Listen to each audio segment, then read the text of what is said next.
First రావడం రామకృష్ణ పువ్వుల దండలు ఏమీ లేదు. చెప్పు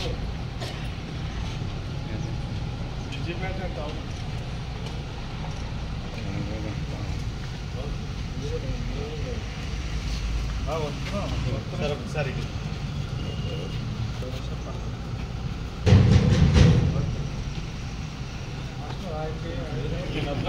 అబ్జర్వరండి.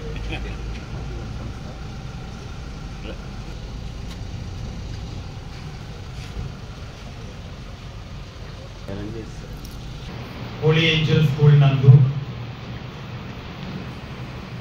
తన యొక్క ప్రెసెన్స్ తెలియచేయడానికి ఇచ్చేసిన మన కొవ్వూరు ఎమ్మెల్యే గారు ముప్పిడి వారికి, అదేవిధంగా కూడా వచ్చిన సూరపనేని వారికి, అదేవిధంగా మన రంజిత్ గారు, అదేవిధంగా ఎలక్షన్ అబ్జర్వర్, వీళ్ళకందరికీ స్వాగతం సుస్వాగతం.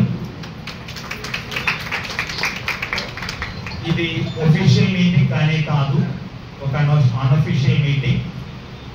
ఎందుచేతంటే మనకు అందరికీ తెలిసిన విషయమే, అది త్వరలో మనకి member of legislative council election జరగబోతూ ఉంది. మెంబర్ ఆఫ్ లెజిస్లేటివ్ అసెంబ్లీ, అదేవిధంగా మెంబర్ ఆఫ్ లెజిస్లేటివ్ కౌన్సిల్, ఇది రెండు కూడా ఈరోజు ఆంధ్ర రాష్ట్రంలో నడుస్తుంది. అంటే మనకి స్వర్గీయ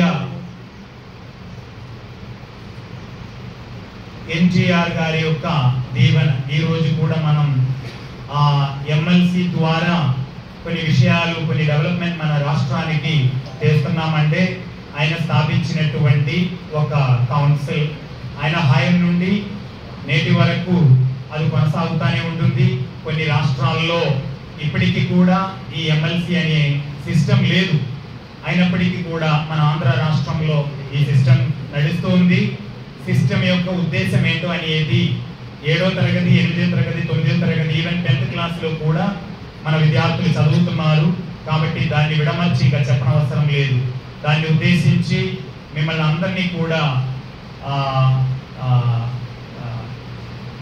బలపరుస్తున్నటువంటి వ్యక్తి గురించి, అభ్యర్థి గురించి మాట్లాడడం కోసం మన మధ్య టీడీపీ నాయకులు, మన ఎమ్మెల్యే గారు సూరపనేని చిన్ని గారు మీకు అందరికీ సుపరిచితులే, అలాగే రంజిత్ గారు మీకు తెలుసు. అబ్జర్వర్ని ఫస్ట్ టైం చూస్తున్నాను, ఇప్పటివరకు చూడలేదు. ఓకే, బయట నుంచి ఓకే, ఎలక్షన్ అబ్జర్వర్గా డిఫరెంట్ డిస్ట్రిక్ట్స్లో నుంచి అలా పంపిస్తూ ఉంటారు. ఆ విధంగా అనకాపల్లి నుండి మన ఈస్ట్ గోదావరి డిస్ట్రిక్ట్లో అబ్జర్వర్గా వచ్చారు. తనకు కూడా నేను స్వాగతం, మన స్కూల్ తరఫున స్వాగతం పలుకుతున్నాను. అదేవిధంగా స్కూల్ నందు ఈరోజు ఎమ్మెల్సీ ఎలక్షన్ సందర్భంగా ఏర్పాటు చేసినటువంటి ఈ సమావేశానికి హోలీ ఏంజల్స్ హై స్కూల్ శాఖ యాజమాన్యం అంటోనీ గారికి, ఎలక్షన్స్కి వెళ్ళే ముందు ఈ సందర్భంగా మిమ్మల్ని అందరినీ కూడా కలవడం ఒక మంచి పరిణామనే నేను కూడా భావించాను. జనరల్గా టౌన్లో ఉన్నటువంటి అందరితోటి కూడా ఒక మీటింగ్ పెట్టి మీ యాజమాన్య వారికి కూడా ఇన్ఫర్మేషన్ ఇచ్చి ఎవరికైతే ఓటు హక్కు కలిగి ఉన్నారో వాళ్ళందరినీ ఒక మీటింగ్ పెట్టి, ఒక కళ్యాణ మండపంలో పెట్టి ఒక మీటింగ్ పెట్టి ఓటు అడగవచ్చు.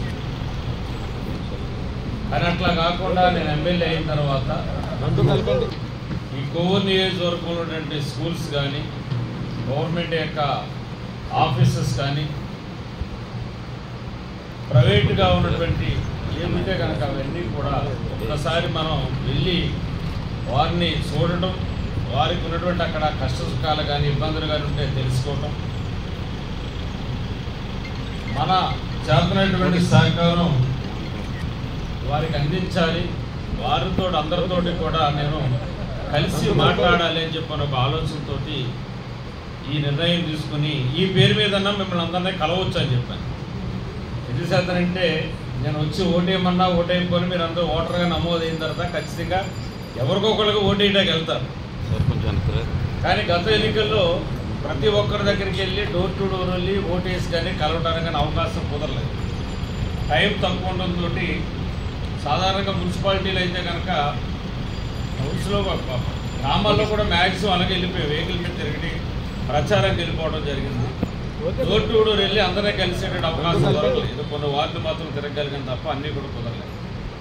కానీ మళ్ళా ఈ ఎలక్షన్స్ వచ్చాయి కాబట్టి నన్ను మీరందరూ కూడా మంచి ఓట్ల మెజారిటీతో నెగ్గించినందుకు ఒక కృతజ్ఞతగా కూడా మిమ్మల్ని అందరినీ కలవడం చూడటం, మీకున్నటువంటి కష్ట సుఖాల గురించి కూడా తెలుసుకోవడంతో పాటు మిమ్మల్ని అందరినీ కూడా చూసి మాట్లాడాలనే ఆలోచనతో ఇలాగ నేను ప్రతి స్కూల్ కానీ ప్రతి ఆఫీస్ కానీ ప్రతి సచివాలయం కూడా ఈ విధంగా పెట్టుకున్నాను.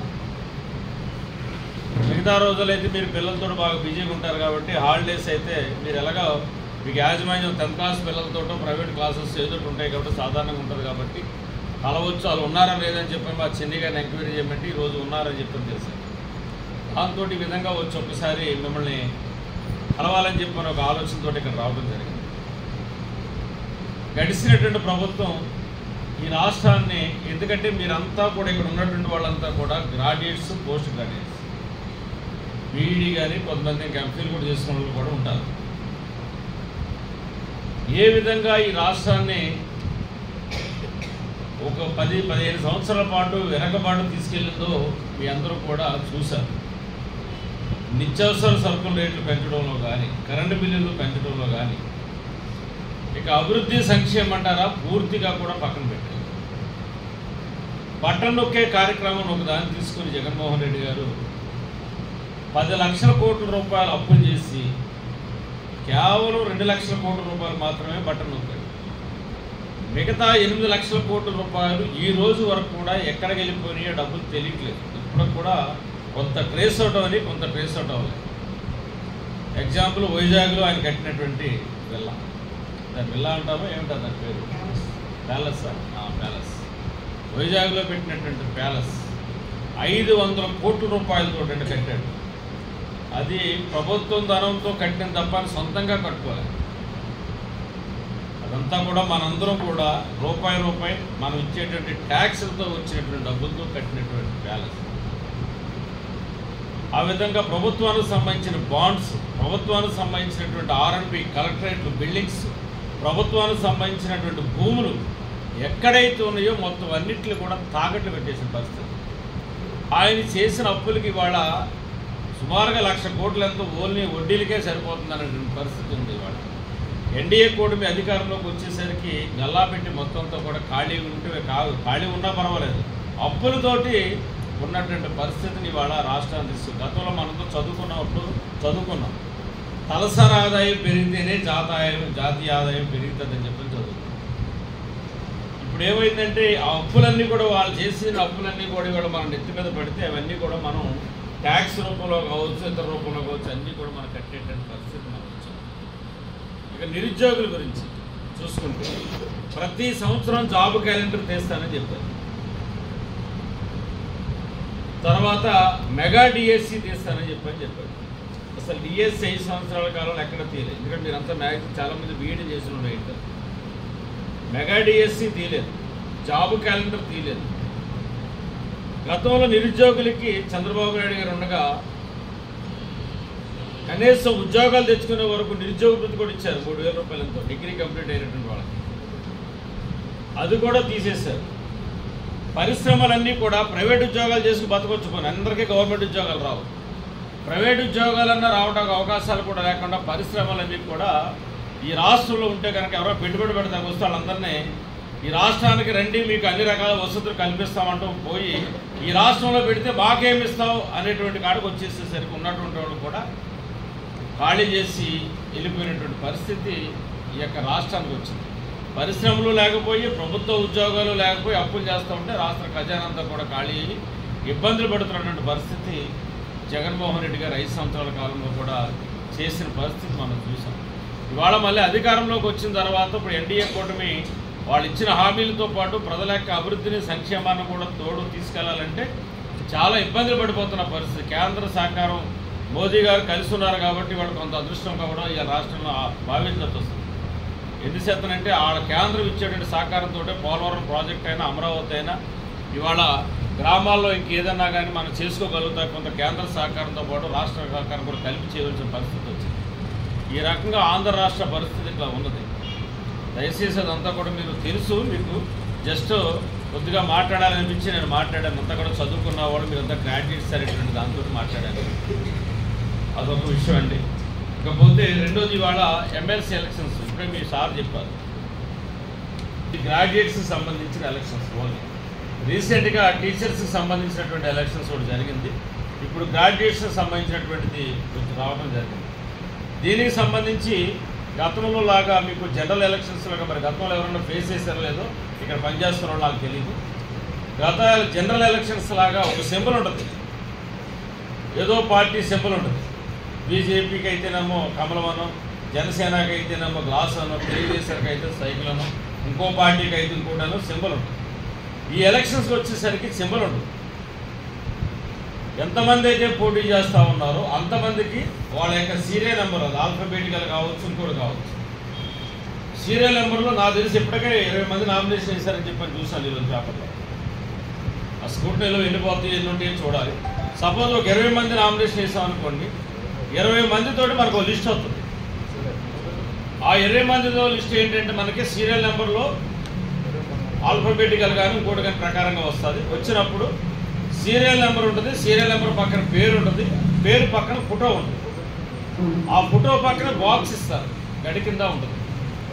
దాంట్లో మనం జనరల్ ఎలక్షన్కి స్వస్తిక్ గుర్తు ఇస్తే కనుక మనం వెళ్ళి దాని మీద ఆ ఓటు దాని మీద మనం వేస్తాం. దీనికి అట్లా కాకుండా ఎన్నికలకు సంబంధించినటువంటి ఆఫీసర్ ఎవరైతే ఉన్నారో వాళ్ళు మార్కర్ కానీ స్కెచ్ కానీ పెన్ కానీ ఇస్తారు. అవి తీసుకుని పోయి మనం ఆ బాక్స్లోకి వెళ్ళి మనం ఏం చేయాలంటే 1 అనేటువంటి అంకె మాత్రమే వేయాలి. ఓఎన్ఈ 1 అని కానీ టిక్ కానీ ఇంటూ కానీ అట్లా ఏం వేయకోకుండా 1 అనేటువంటిది మనం అంకెలు వేసేటప్పుడు 1 అని ఎట్లా వేస్తామో అట్లా వేయాలి. వాస్తవంగా చెప్పాలంటే 1 అని వేసిన తర్వాత మిగతా 20 మందికి కూడా మనం ఓటు వేయచ్చు. వేయాలనుకుంటే మనకు తెలిస్తే ఎవరన్నా వేయచ్చు అనుకుంటే 1 ఒకళ్ళకే వేయాలి, ఇద్దరికేస్తే పోతారు. 2 ఒకళ్ళకే వేయాలి, ఇద్దరికేస్తే పోతారు. 3 ఒకళ్ళకే వేయాలి, ఇద్దరికేస్తే పోతారు. కాబట్టి దాంట్లో ఎలిమినేషన్ సిస్టమ్ కూడా ఉంటుంది. దీంట్లో జనరల్ ఎలక్షన్లో లాగా మెజార్టీ ఎవరికి వస్తే 10 ఓట్లు పడితే కనుక 6 ఓట్లు ఎవరికి వస్తే వాళ్ళు విన్ అయినట్లు లెక్క. ఇందులో అట్లా ఉండదు.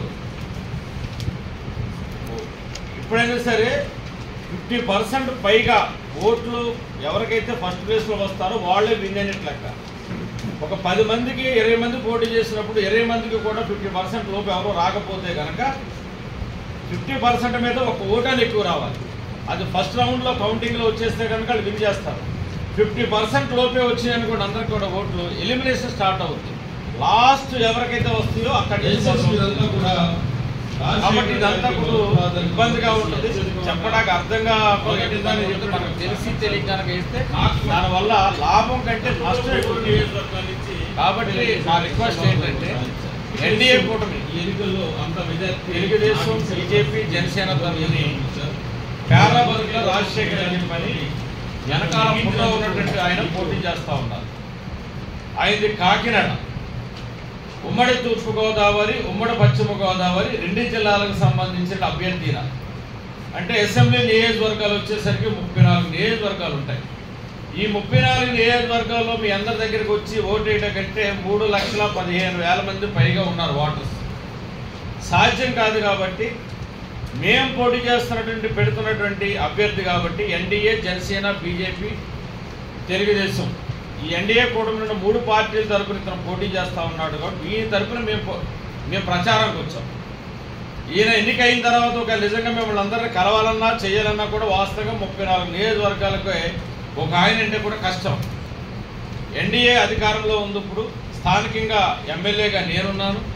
ఇక్కడ చిన్ని గారు మున్సిపాలిటీకి సంబంధించినటువంటి చిన్ని గారు ఉన్నారు, రంజిత్ గారు ఉన్నారు, మేము ఉన్నాం. కాబట్టి మీకు ఏ సమస్య ఉన్నా ఏ ఇబ్బంది ఉన్నా లోకల్గా ఇష్యూస్ ఏదైతే ఎమ్మెల్యే పరిధిలో ఉంటాయో అలాగే ఎమ్మెల్సీ గారి యొక్క ఇష్యూస్ ఏమున్నా సరే వాటికి కూడా మేము ఉంటాం కాబట్టి లోకల్గా మేము ఉంటాం కాబట్టి మీకు ఏ ఇబ్బంది ఉన్నా ఏదన్నా సరే ఖచ్చితంగా మేము అందుబాటులో ఉంటామనేటువంటి దానికోసం తెలియజేయటం. దాంతోపాటు అధికార పార్టీ వైపు మనం ఓటేసి గెలిపించుకున్నట్లయితే దానివల్ల ఉపయోగం కూడా ఉంటుంది. ప్రతిపక్ష పార్టీ నాకు తెలిసి పోటీ చేయట్లేదు, కానీ ఎవరికొకరికి ఇండైరెక్ట్గా మద్దతు ఇస్తారు. కాబట్టి అధికార పార్టీ ఉన్నటువంటి వాళ్ళకి మనం ఓటేసి నెగ్గించుకున్నట్లయితే కనుక ఏమన్నా మనకి సమస్యలు కానీ డెవలప్మెంట్లో కానీ సంక్షేమంలో కానీ సమస్యలు కానీ ఏదున్నా సరే ఖచ్చితంగా వాటిని మీరు ముందుకు తీసుకెళ్ళడానికి ఆ అభ్యర్థికి లేదా ఎమ్మెల్సీకి గెలిపించినటువంటి ఆయనకు అవకాశం ఉంటుంది. కాబట్టి దాన్ని మీరు దృష్టిలో పెట్టుకొని ఖచ్చితంగా మీరు మీతో పాటు మీ కుటుంబ సభ్యులు, మీ ఫ్రెండ్స్, ఈ స్కూల్లో ఉన్నటువంటి వాళ్ళు, బయట ఉన్నటువంటి వాళ్ళు ఎవరుంటే కనుక వాళ్ళందరికీ కూడా చెప్పి ఈ యొక్క ఈయనకి ఓటు వేయించవలసిందిగా మొదటి ప్రాధాన్యత ఓటు. నేను ఇందాక చెప్పినట్టుగానే ఎలిమినేషన్ అనేటువంటి ప్రాబ్లం ఉంటుంది కాబట్టి ఒక్క ఓటు వేసి మనం బయటకు వచ్చేస్తే ఉత్తమని చెప్పని మేము భావిస్తున్నాం. ఒకళ్ళకే 1 అని చెప్పని ఓటేసి మనం బయటకు వచ్చేస్తే ఈ ఎలిమినేషన్ ప్రాబ్లం కానీ ఇతర ప్రాబ్లం కానీ ఉండదు కాబట్టి ఆ సిస్టమ్ మనకు అవగాహన ఉంటుంది కాబట్టి దానివల్ల కొంచెం ఇబ్బందులు ఉంటాయి. కాబట్టి దయచేసి ఆ ఒక్క ఓటు వేసి మీరు బయటకు వచ్చేయాలని చెప్పి కోరుకుంటున్నాం. ఏ సమస్య వచ్చినా ఏదన్నా సరే దానికి మేము అందుబాటులో ఉంటాం. అదేవిధంగా ఆల్రెడీ మనం కూడా ప్రకటించారు డిఎస్సి నెక్స్ట్ జూన్ క్లాసులు స్టార్ట్ అయ్యేనాటికి ప్రక్రియ అంతా కూడా పూర్తి చేసి టెస్ట్ కావచ్చు, మీకు ఇంటర్వ్యూస్ లేనట్టు ఉన్నాయి కదా, ఇప్పుడు ఓన్లీ టెస్ట్ అనుకుంటాను. డిఎస్సి అప్లికేషన్ పెట్టుకోవడం, తర్వాత అయిపోయిన తర్వాత మీకు రిజల్ట్ ఇవ్వటం, ఉద్యోగాలు వచ్చేటువంటి వాళ్ళకి ఖచ్చితంగా జూన్ కల్లా కూడా ఉద్యోగం అనేది ఇద్దరు పిల్లలకి ఇస్తారని చెప్పని కూడా ఒక పిల్లలకి ఇచ్చి మోసం చేసిన పరిస్థితి ఉంది. అది కూడా కొంత డబ్బులు కూడా కట్ చేసుకున్నాను. కానీ నెక్స్ట్ మే కల్లా, మే టు జూన్, మే నెలాఖరికి కానీ జూన్కి కానీ ఖచ్చితంగా మొదటగానే ఎంతమంది పిల్లలు చదువుకుంటుంటే అంతమంది. మీ ఇంటిలో ముగ్గురుంటే ముగ్గురికి, నలుగురుంటే నలుగురికి, ఐదుగురుంటే ఐదుగురికి. మీ స్కూల్లో చదువుతున్న యాజమాన్యం వారికి కూడా ఆయన కూడా తెలియజేస్తాను. కాబట్టి ఎంతమంది పిల్లలు ఉంటే కనుక అంతమంది పిల్లలకి ఇస్తారని చెప్పారు. అది ఖచ్చితంగా ఇస్తారు. అదేవిధంగా మహిళలకు కూడా సూపర్ 6లో భాగంగా మనం చెప్పారు 15,000 రూపాయలు ఇస్తామని చెప్పని. అది కూడా ఈ సంవత్సరం ఇమ్మీడియట్గా ఎలక్షన్స్ వచ్చిన తర్వాత 7 నెలలు అయినా కానీ అమలు చేయలేకపోతారు. కారణం ఇంతకుముందు నేను చెప్పినట్టుగానే క్రైసిస్లో ఉండటం వల్ల, దీనివల్ల ఇబ్బందుల వల్ల కొంచెం స్టార్ట్ చేయలేకపోయారు. వాటిని ఖచ్చితంగా అమలు చేస్తారు. మహిళలకి బస్సు ప్రయాణం ఫ్రీ అని చెప్పి ఏదో చెప్పారో అది కూడా అమలు చేస్తారు. దాని మీద ఆల్రెడీ కర్ణాటకలోనూ ఇతర రాష్ట్రాల్లో జరుగుతున్న దానిలో కమిటీ చేశారు, అధ్యయనం చేశారు, ఒక క్లారిటీ వచ్చింది. తొందరలోనే అది కూడా చేస్తారని చెప్పని కూడా తెలియజేస్తా ఉన్నాం. ఈ కింద కూడా మనకి కొన్ని ఇవ్వడం జరిగింది పాంప్లెట్లో. మీరందరూ కూడా చూస్తే కనుక అవి కూడా మనకి తెలుస్తుంది. జాబ్ క్యాలెండర్ విషయంలో కానీ, నిరుద్యోగుల విషయంలో కానీ చేస్తారు. ఆదివారం కూడా ఎమ్మెల్యే క్యాంప్ ఆఫీసులోనే నేను ఆల్రెడీ ఒక మీటింగ్ పెట్టే దాన్ని అర్జీలు తీసుకున్నటువంటి కార్యక్రమం. దాని రకరకాల పేర్లు పెట్టుకున్నారు బయట. కాబట్టి ఉదయం నుంచి మధ్యాహ్నం వరకు కూడా అర్జీలు తీసుకునే కార్యక్రమం, సమస్యలు ఏ సమస్య ఉన్నా సరే అందరు అధికారులు నా దగ్గర కూర్చోబెట్టుకుని నేను చేస్తాను. వెంటనే పరిష్కారం అయ్యింటే కనుక వెంటనే చేస్తాను. కొంచెం టైం తీసుకుంటే కనుక టైం తీసుకుని చేస్తాను. కాబట్టి అది కూడా చేస్తాను. ఈలోపు కూడా ఒక్క శనివారం ఆఫీసులో ఉంటాను. నేను ప్రతిరోజు కూడా ఆఫీసులో ఉంటాను. ఎక్కడికి వెళ్ళినా తిరిగి ఏ మండలం వెళ్ళినా ఏ గ్రామం వెళ్ళినా తిరిగి మళ్ళీ ఆఫీస్కి వస్తాను. ఎనీ టైం ఎప్పుడైతే ఎమర్జెన్సీ ఉన్నా ఫోన్ ఉంటే ఫోన్ ద్వారా కానీ, డైరెక్ట్గా వచ్చి సమస్య ఉంటే కలిసి కానీ, మీ సమస్యలు కానీ ఇబ్బందులు కానీ ఉంటే కనుక వాటిని మా నోటీసులో పెట్టి ఖచ్చితంగా వాటిని పరిష్కరించుకొని మీరంతా కూడా హ్యాపీగా ఉండాలని చెప్పని మనస్ఫూర్తిగా అదేవిధంగా వచ్చిన మీ అందరికీ కూడా నమస్కారం తెలియజేసుకుంటూ, మరి మీ అందరికీ తెలిసి ఇందాక ఎమ్మెల్యేలు స్థానికంగా మీ అందరికీ ఏ అవసరం వచ్చినా మీ అందరం కూడా అందుబాటులో ఉంటాం. అదేవిధంగా ఎవరో కొత్త వాళ్ళని ఎక్కిస్తే వాళ్ళు మీకు ఆ రోజు వచ్చి కలిసి వెళ్ళిపోవడం తప్పించిన తర్వాత మీకు కలవాలి. అదే కాకుండా అధికార పార్టీకి సంబంధించిన ఎమ్మెల్సీలు ఎక్కిస్తే రేపు రాష్ట్రానికి కానీ అదేవిధంగా అది ఎంతో ఉపయోగపడుతుంది. అదేవిధంగా గతంలో కూడా చాలామంది ఇండిపెండెంట్గా నెగ్గిన ఎమ్మెల్సీలు అక్కడికి వెళ్ళి ఏమీ చేయలేక చాలా ఇబ్బందులు పడే పరిస్థితి. వాళ్ళు ఏదో పార్టీకి మాత్రం తప్పించి వేరే ఆల్టర్నేటివ్ లేని పరిస్థితి. కాబట్టి దయవుంచి మీ అందరూ కూడా ఆలోచించండి. ఏదైతే మీ ఓటు యొక్క వాల్యూ మీరు అందరూ కూడా గుర్తించి ప్రలోభాలు వెంటకుండా అందరూ కూడా తప్పకుండా స్థానిక కులం గురించో మన ప్రాంతం కూడా మనకు తెలుసుకోవడానికి చెప్పి మీరు ఓటేస్తాం వలన ఆ వ్యక్తి రేపు నెగ్గిందో మనకి ఎటువంటి ఉపయోగం ఉండదు. కాబట్టి దయవచ్చి అలాంటి వాటి గురించి కూడా ఆలోచించకుండా తప్పకుండా మరి రాజశేఖర్ గారిని గెలిపించవచ్చు. అదేవిధంగా మీ అందరికీ స్థానికంగా ఏ అవసరమన్నా మీలో చాలామంది ఇళ్ల స్థలాలు పెట్టుకుండొచ్చు. అదేవిధంగా మీరు ఫంక్షన్స్ విషయంలో కానీ మీకు ఇంకా రకరకాల ఈ స్థానికంగా ఉన్న సమస్యలు ఏదైనా ఉన్నా తప్పకుండా మీ అందరం కూడా తీర్చడానికి ఎప్పుడూ ముందుంటాం. అదేవిధంగా ఇక్కడ ఉన్న పార్టీ పెద్దలు ఎమ్మెల్యే గారు కూడా ఎప్పుడు అందుబాటులో ఉంటారు. అదేవిధంగా మీరు ఏ కార్యక్రమం చేస్తున్నారు, అదేవిధంగా మీ టీచర్స్ తరఫున ఇందాక చెప్పినట్టు ఎమ్మెల్యే గారు చదువుకున్న డిఎస్సీస్ కానీ అదేవిధంగా ఏదైనా ఇష్యూస్లో ఉంటే చాలామంది మీ తమ్ముడు కానీ మీ అక్కలు కానీ మీరు కూడా చాలామంది ట్రై చేస్తూ ఉంటారు. మరి వాటిలో కూడా ప్రభుత్వం మన సానుకూలంగా స్పందించి త్వరలో మంచి విషయం తెలియజేస్తూ ఇద్దరితో ఎమ్మెల్సీ ఎలక్షన్ గురించి ఎమ్మెల్యే గారు అలాగే జిల్లా గారు మన మాస్టర్ అందరూ చెప్పారు. మీరే ఓటేయటం కాకుండా మీకు తెలిసిన వాళ్ళు కానీ గ్రాడ్యుయేట్స్ కానీ మీకు తెలిసిన వాళ్ళు ఇంటి దగ్గరలో ఉన్న వాళ్ళు ఎవరైనా ఉన్నా కూడా వాళ్ళందరికీ చెప్పి ఓటేయించుకుంటున్నాం కోరుతున్నాం. మీరు వాళ్ళు ఇచ్చే స్కెచ్ పెన్ తోటే మీరు ఓటేయాలి. మీ పెన్నులు కానీ ఇవి కానీ తీసుకెళ్ళకూడదు. ఆ బాక్స్లో 1 అనే అక్షరం వేయాలని చెప్పారు ఎమ్మెల్యే గారు. అట్లాగే ఓటేయాలి. ఇన్వాలిడ్ అవ్వకుండా చూసుకోండి. అందరు గ్రాడ్యుయేట్స్ కాబట్టి అది అట్లాగే మీకు తెలుస్తుంది. ఇంకోటి ఏంటంటే మన యాక్చువల్లీ ఇది ఎప్పుడు కూడా సూర్యదేవర వారు అంటే చాలా ఆప్యాయంగా పలకరిస్తారు. అలాగే ఇక్కడికి వచ్చినప్పుడు కూడా అందరినీ చాలా సాధారణంగా ఆహ్వానించి అంతా మర్యాదపూర్వకంగా చేశారు. అలాగే మన ఎమ్మెల్యే గారు కూడా మీకు చెప్పినట్టు ఆయన ఎప్పుడూ అందుబాటులో ఉంటారు. అలాగే ఆయన ఏదో ఎమ్మెల్యే అది ఇది అని చెప్పి హోదా చూపించుకోవాలనుకోరు. మనలో ఒక వ్యక్తి కింద కలుసుకుంటారు. సో అందరూ ఏ పని ఉన్నా కూడా ఫోన్ ద్వారా కానీ ఆఫీస్లో కానీ మా ద్వారా కానీ ఏ రకంగా వచ్చినా సరే ఆయన స్పందించి మీ పనులు కానీ ఏమన్నా కానీ చేస్తారని అది తెలియజేసుకుంటూ మరొకసారి యాంథనీ గారికి థ్యాంక్స్ చెప్పుకుంటూ శబ్దాలుగా రావడం జరిగింది. మ్యాక్సిమం ఎమ్మెల్యే గారు అన్నీ చెప్పేశారు. ఎక్కువసేపు చెప్పినా రిపీటెడ్గా ఉంటుంది మీ అందరూ కూడా. ముఖ్యంగా రాజశేఖర్ గారు కూడా చెప్పాలి. ఆయన సౌమ్యుడు, లోకేష్ గారికి కానీ నారా చంద్రబాబు గారు అత్యంత సన్నిహితులు. సో అలాంటి వ్యక్తిని గెలిపించుకుంటే మనకి ఉపయోగపడుతుందో తెలియజేస్తున్నాం. అలానే మొన్న నారా లోకేష్ గారు కూడా చెప్పడం జరిగింది. మెగా డిఎస్సి ఈ ఎలక్షన్ కూడా అయినట్టే మెగా డిఎస్సి రూపంలో సుమారు 6,000 టీచర్లు కూడా తీయడానికి భర్తీ చేయడానికి కూడా నేను సన్నాహాలు చేస్తూ ఉన్నాను. మా ప్రభుత్వం మాటలు చెప్పే ప్రభుత్వం కాదు, శాతంలో చూపించే ప్రభుత్వం. వచ్చే 8 నెలలు కావాల్సిన ఆ సైకో ముఖ్యమంత్రి ఏదైతే గతంలో చేసే అరాచకాలన్నీ కూడా ఏ విధంగా చేశాడో కూడా అర్థం కాని పరిస్థితి. రాష్ట్ర పరిస్థితి చూస్తూ ఉంటే అకాడమిక్ అయిపోయింది. నాది వైజాగ్ ప్రాంతం. వైజాగ్లో అనేక కంపెనీలు రావడం జరిగింది 2014 నుంచి 19 నుంచి. ఆ కంపెనీలన్నీ కూడా బ్లాక్ మెయిల్ చేసి లులు మాల్ కానీ హెచ్సిఎల్ కానీ అలాగే అదాని డేటా సెంటర్స్ కానీ ఇలా అనేక కంపెనీలు రావడం జరిగింది. అవన్నీ కూడా ఈ సైకో ముఖ్యమంత్రి బ్లాక్ మెయిల్ చేస్తే వాళ్ళందరూ కూడా ఈ రాష్ట్రంలో మనకి ఎప్పుడు పెట్టుబడులు పెట్టడం అనే స్టేట్మెంట్ ఇచ్చి పారిపోయిన పరిస్థితి గతంలో చూసాం మనం. సో ఆ పరిస్థితి నుంచి మొన్నే గత 5 సంవత్సరాలు ఒకసారి వెళ్ళి నాకు తెల్లాల్సింది -డిగ్రీలో ఉంది. ఈ సన్నాసాలు కూడా దావసాల పరిస్థితి. అలాంటిది 74 సంవత్సరాల వయసులో కూడా నారా చంద్రబాబు గారు ఒక స్వెటర్ కూడా లేకుండా ఎంత చూస్తుంటారు టీవీలో, ఒక స్వెటర్ కూడా లేకుండా మన రాష్ట్రం కోసం, మన భవిష్యత్తు కోసం, మన పిల్లల భవిష్యత్తు కోసం ఆయన దావస్లో అంత చలిలో కూడా మన అందరి కోసం కష్టపడి సుమారు 1,50,000 కోట్ల రూపాయలు నిధులు తీసుకురావడం, కంపెనీస్ తీసుకురావడం జరిగింది. మొన్న మా వైజాగ్ నరేంద్ర మోడీ గారు రావడం జరిగింది. మా వైజాగ్ నిజంగా చాలా అదృష్టవంతులు అనిపిస్తుంది అప్పుడప్పుడు నాకు. ఎందుకంటే నక్కపల్లిలో సుమారు 1,00,000 కోట్లతో ఒక బల్క్ పార్క్, అలానే ఒక స్టీల్ ప్లాంట్ రావడం జరుగుతుంది. అలానే గ్రీన్ హైడ్రోజన్ ప్లాంట్ ఒక ఎన్టీపీసీలో కూడా అశోకాపురం ప్రాంతంలో మొన్న శంకుస్థాపన చేసుకోవడం జరిగింది. సో ఇవన్నీ కూడా రావడం రోజు ఇక్కడ కూడా అనేక కంపెనీలు రావడం కూడా సన్నాహాలు చేస్తూ ఉన్నారు. సో మనం కూడా ఇంకా ఈ ఎలక్షన్స్లో కూడా అన్నీ కూడా మాకు ఇస్తున్నాం. ఇంకా బూస్టప్ ఇంకా పనిచేయడానికి మీ అందరూ కూడా సహకరిస్తే ఇంకా మా అందరూ కూడా మాకు బూస్టప్గా పనిచేసి ఉంటుందని తెలియజేస్తున్నాం. అలానే ఎమ్మెల్యే గారు చెప్పినట్టు ఏదైతే అభ్యర్థి పేరు తిరిగి ఒక బాక్స్ ఇస్తారంటే ఆ బాక్స్లోనే మన నెంబర్ వేయాలి. మన సిగ్నేచర్ కానీ అలా బాక్స్ బయట కానీ ఇంకేమన్నా ఏం మ్యాటర్ రాస్తుంది కానీ అది ఇన్వాలిడ్ అవుతుంది. దయచేసి ఒక్క నెంబర్ ఇవ్వండి.